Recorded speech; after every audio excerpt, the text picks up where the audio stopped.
La Red Nacional de Mujeres es una organización feminista, pacifista, que surge desde el 92, después de una constituyente que hubo en Colombia, que esa constituyente fue también producto de un proceso de paz con otros grupos guerrilleros, el M-19, un sector del ELN, algo del EPL, bueno. El objetivo nuestro ahí era como lograr que derechos que se habían conquistado fueran realidad para las mujeres. Entonces hemos trabajado todo este tiempo, estos 20 y pico de años, en 4 grandes ejes, que son participación política de las mujeres, violencia contra las mujeres, derechos sexuales y reproductivos, y como estamos en Colombia, por construcción de paz y contra la guerra. O sea, desde el 2012 que supimos que había un acuerdo, un proceso de paz, porque hubo una primera parte que fue muy secreta. Cuando ya nos enteramos, empezamos a trabajar en dos cosas. Uno, lograr que los delegados plenipotenciarios del gobierno hubiera mujeres, porque al principio eran 5 hombres y 0 mujeres.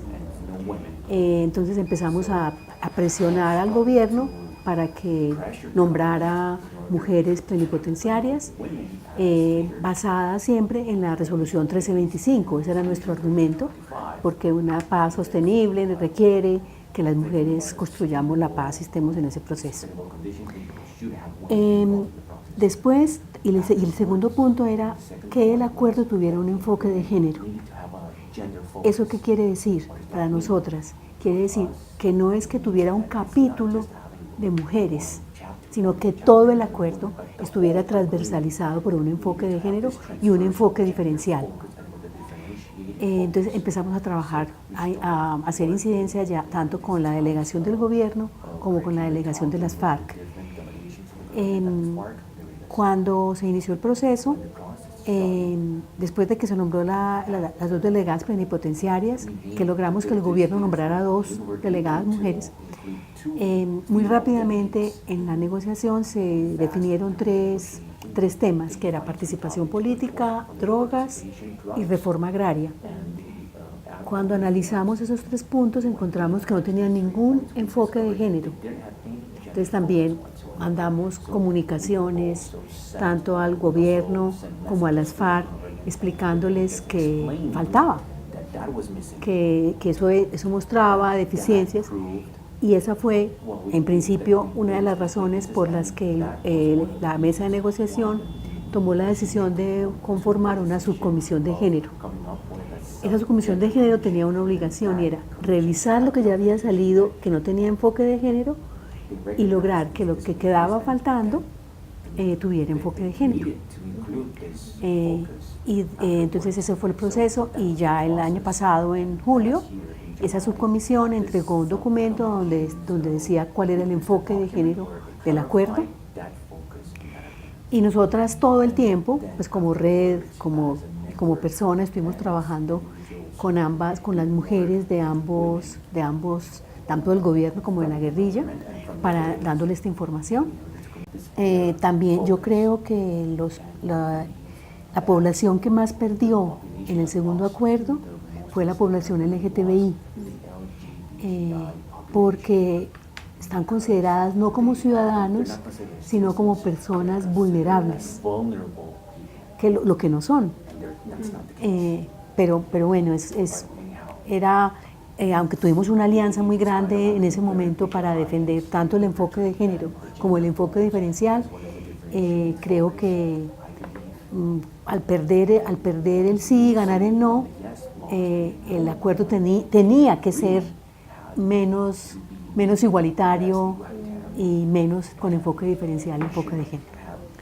Pues yo creo que tanto en la negociación inicial, tanto gobierno como FARC abrieron espacios, y nosotras y ellos, pues la comunidad LGTBI también empujó, o sea que podíamos empujar, hubo espacios.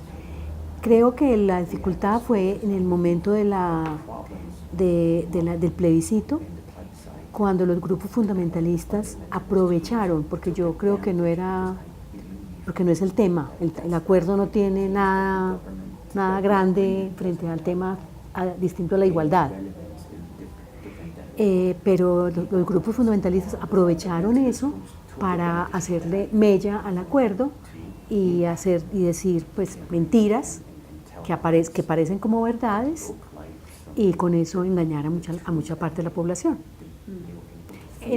Yo creo que en esa línea de México, Perú, Brasil, de la misma ideología de género, que se aprovechan para dijéramos, decir mentiras,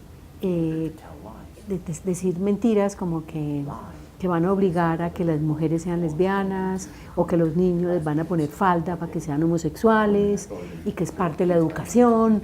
Bueno, toda esa, pues a nadie se le ha ocurrido eso, sino a esas mentes perversas.